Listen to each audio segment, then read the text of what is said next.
Good wishes to everyone. So రీసెంట్గా కాదు, చాలా లాంగ్ బ్యాక్ నేను ఒక మూవీ చూసాను, లైక్ ఎనిమల్. అందరికీ తెలుసు, beautiful movie. Ranbir Kapoor style and everything is like so so so beautiful everything. ఆ మూవీ అంతా నాకు ఎంత నచ్చిందో, ఒక సీన్ నాకు అస్సలు నచ్చలేదు. I hate it to the end of the core. అంటే నేను ఆ సీన్ ఏంటంటే, ఫాదర్ లవ్ కోసం నువ్వు నీ వైఫ్ని చీట్ చేసినావు. అంటే ఫాదర్ కోసం నువ్వు ఎంతకైనా తెగిస్తావో ఆ ప్రేమలో, ఐ అండర్స్టాండ్. కానీ wife is like literally came in to your life కదా.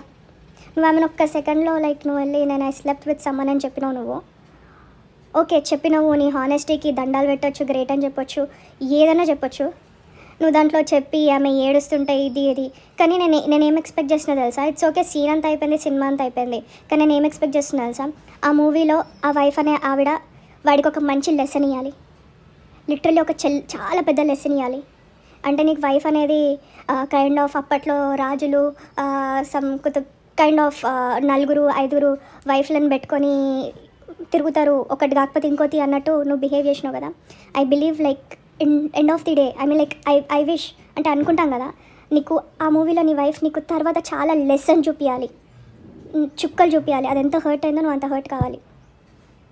But it's still a movie. But అప్పుడప్పుడు మన బ్రెయిన్లో ర్యాండమ్ థాట్స్ వస్తాయి కదా, అలా జరగాలి పక్క. సో ఎంతమందికి నేను చెప్తున్న ఈ పాయింట్ అనేది, అంటే మీకు కూడా ఇట్లాంటి ఒపీనియన్ వస్తుంది కదా, ఎంతమందికి సిమిలర్ అనిపించిందో ఏమనిపించిందో ట్రై టు కమెంట్ అండి. అంటే I just wanted to know like, two people think like me, నాలానే ఆలోచిస్తున్నారు లేదా అని. So everyone good wishes, bye bye.